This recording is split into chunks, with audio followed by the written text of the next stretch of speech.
यहाँ पे देखें, आदमी गया है हॉस्पिटल में, उसकी डेथ हो गई है। अब मैं बताता हूँ क्या हुआ है कि सिविल हॉस्पिटल मीरपुर खास में सिविल हॉस्पिटल में 25 साल जोटो जवान गलत इंजेक्शन की वजह से उसकी मौत हो गई है, और वो साथ में उसके बच्चे रो रहे हैं। देखें जरा, ये देखें।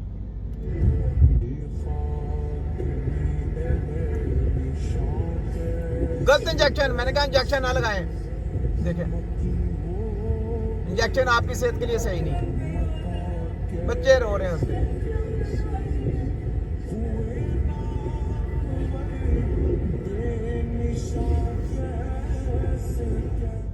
ठीक है, ये पोस्ट आई, मैंने साथ में शेयर कर दी। ये बहुत जाल के लोग हैं, बिल्कुल इनके झांसे में ना आए बिल्कुल कि ये ताकत का इंजेक्शन है, ये फलाना इंजेक्शन है, ये ऐसा कर देगा, ये क्लॉटिंग खत्म कर देगा, ये फलाने को काम करेगा, ये अंदर से वायरस खत्म करेगा। कोई इंजेक्शन इनका वायरस खत्म करने के लिए नहीं है, सिर्फ और सिर्फ आपकी सेहत बिगाड़ने के लिए, याद रख लें। ठीक है, ये देखें, बिलावल भुट्टो और मरियम नवाज दोनों ने गरीब आवाम को बिजली मुफ्त देने का ऐलान किया था।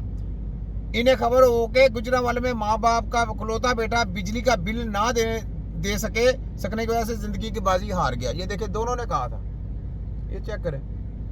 ठीक है, दोनों। तो बात यह है कि लॉलीपॉप देने वाले लोग जो होते हैं ना, वो लॉलीपॉप ही देते रहते हैं। कौमें इस तरह तरक्की नहीं करती, कौमें हमेशा किसी वजह से तरक्की करती हैं।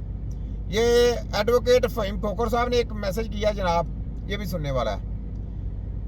नाम है एहसानुल्लाह, उम्र 80 साल। आज मेरे दफ्तर में तशरीफ लाए और बताया, वकील साहब 10 दिन पहले पुलिस ने मेरे घर पर रेड की और मेरे बेटे अब्दुल्ला को गिरफ्तार करके ले गए। बुजुर्ग कहते हैं, मैंने और मेरी बीवी ने पुलिस से बेटे को गिरफ्तार करने की वजह पूछी तो पुलिस वालों ने मुझे और मेरी बीवी को मेरे बच्चों के सामने, पुलिस ने बीवी और बच्चों के सामने इस बुजुर्ग को गंदी गालियां दी और मेरे मुंह पर थप्पड़ मारा, बुजुर्ग के मुंह पे थप्पड़ भी मारे। ये देखें, ये बुजुर्ग के मुंह पे थप्पड़ मारे। ये फहीम खोखर साहब की तस्वीर भी साथ में, ये देखें कितना जुल्म है। मैं आईजी पंजाब से पूछता हूँ, चारों आईजी से पूछता हूँ, आपके पास कोई बुजुर्ग आए तो इनको हिदायत दें। ये पुलिस वाले जो ऐसे गुंडागर्दी करते हैं, इनका काम क्या है कि किसी बुजुर्ग को ऐसे मारना। उसने पूछा कि भाई गलती बताओ ना, उसकी क्या गलती है, उसकी सजा उसकी दो जाके कोर्ट में दो जाके, इसको बुजुर्ग को क्यों मारने की क्या मतलब है? कि आप लोगों ने इस्लाम से हट गए हुए हैं। इस्लाम पढ़े, बुजुर्गों की इज्जत करनी है, बुजुर्गों के ऐसे उनकी बेइज्जती नहीं करते, और बच्चों के सामने और उसकी बीवी के सामने। यार कैसी कौन लोग हैं यार आप। ठीक है, आगे सुने। ठीक है, थप्पड़ मारे और साथ ही बुजुर्ग ने रोना शुरू कर दिया। यकीन जाने इस साल के बुजुर्ग की आंखों में आंसू देखकर दिल परेशान हो गया। मेरी गुजारिश है पुलिस हजरात से, बराए मेहरबानी कभी किसी बाप को उसकी औलाद के सामने जलील ना करें। क्या बात है, क्या मैसेज दिया ये फहीम खोखर साहब ने। देखें एडवोकेट माशाल्लाह, अभी एडवोकेट अच्छे मैसेज कर रहे हैं, कमाल के मैसेज कर रहे हैं। काफ़ी मैसेज जो वो है ना, जो एडवोकेट हैं, वकील हजरात, बहुत अच्छे मैसेज, बहुत अच्छे काम कर रहे हैं, लोगों का साथ दे रहे हैं, गरीब आवाम के साथ दे रहे हैं, फ्री केस लड़ रहे हैं। क्या बात है, रकम एक माशा तरीक रकम कर रहे हैं। क्या बात है। सलाम है जी फहीम खोखर साहब, आपको थैंक यू, शुक्रिया आपका, माशाल्लाह क्या काम किया है आपने। ठीक है, आप यानी हर दौर में लोग जो होते हैं ना, गुमराह करने वाले आते हैं और अच्छे भी आते हैं। ये नहीं, ये सुने। जीतने में और धोखे से छीन लेने में फर्क है, वाह, और ये बात बदनस्लों को समझ में नहीं आएगी। सही बात है। जीतने में और धोखे से इक़्तिदार की कुर्सियों पे आने में मजा नहीं है। धोखे से आप आएंगे, कितनी देर रहेंगे, लेकिन अवाम की नजर में कचरा हो जाएंगे। जो जीतने में आते हैं वो अवाम की नजर में सुरखरू होते हैं, उनका मकाम आला होता है, उनका इस्तकबाल आला होता है। तो जो डाकू और चोर चोरी के रास्ते से आएंगे, वो कैसे अवाम के सामने आंखें नहीं मिला सकते, आंखों में आंखें मिला सकते, नहीं मिला सकते। ये सुने। झूठे दल्ले ते बेईमान गल मूंह ते नहीं कहंदे। एक गल चेते रखे उस्ताद, साइकिलां नूं टायर ट्रैक्टरां दे नहीं पैंदे।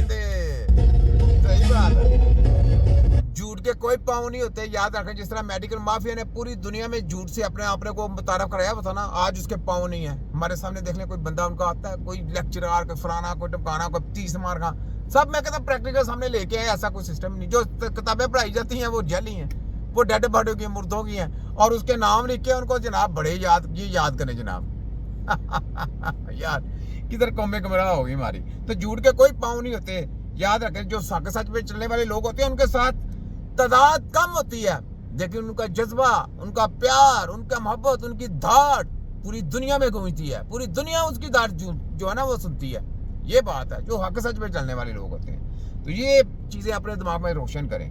ये लें, यहाँ पे ये सुने, ये देखें। बहुत से पेरेंट्स ये जानना चाह रहे होते हैं कि हम ऐसी कौन सी अलामात है जिनकी बेस के ऊपर हम ये जान सकते हैं कि हमारा बच्चा जो है वो CP चाइल्ड हो सकता है। हाँ जी। कुछ ऐसी अलामात होती हैं, फॉर एग्जाम्पल आपका बच्चा अगर पैदाइश के वक्त रोता नहीं है, या फिर उसकी पैदाइश नॉर्मल होगी है, सारा कुछ नॉर्मल जा रहा है, लेकिन उसको बाद में फीवर हुआ है, बुखार हुआ है, और उसके बाद उसको बच्चे को झटके लगे हैं, तो भी ये बच्चे को मसला हो सकता है कि वो CP चाइल्ड में जा सकता है। या उसके और भाई मेरे, जब आप उसको पोलियो के कतरे देंगे और जहवासी टीके लगाएंगे या कोई भी इंजेक्शन उसको लगा देंगे, उसके असर से भी बच्चा CP चाइल्ड हो जाएगा, क्योंकि ब्रेन में प्रॉब्लम आती है। ये सारा प्रॉब्लम आता है किस वजह से? सारा आपकी मेडिकल की मेडिसिन दे के, जो बच्चे को पहले आप उनकी जो कहते हैं वालदा बच्चे की, उसको खिलाई जाती हैं, बाद में आप जो उसको इंजेक्शन और पोलियो के कतरे पिलाए जाते हैं, तो बच्चे का जो है ना दिमाग वो गुमराह हो जाता है।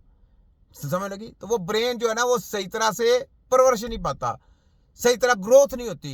जब वो ग्रोथ नहीं होती, क्योंकि रुक जाता है, उसका सिस्टम रुक जाता है। वैसे आप अगर, मैं सारी अपनी पाकिस्तान के लोगों, पूरी दुनिया के जो लड़की हैं, जो माएँ हैं, जो बहनें हैं, याद रख लें, अपने दिमागों में नक्श कर लें, डिलीवरी के वक्त उससे पहले आपने मेडिकल की तमाम दवाइयाँ खत्म कर दिया करें। कोई भी इनकी तरह दवाइयाँ ना लिए, कोई चेकअप ना कराया जाया करे, कोई टेस्ट ना कराया करें। बिल्कुल अपना आराम से यकीन करें, डिलीवरी दाइयों से जाके कराएं, आपका बच्चा कभी खराब नहीं होगा, कभी CP चाइल्ड नहीं पैदा होगा, कभी ये प्रॉब्लम नहीं आएगी उनको।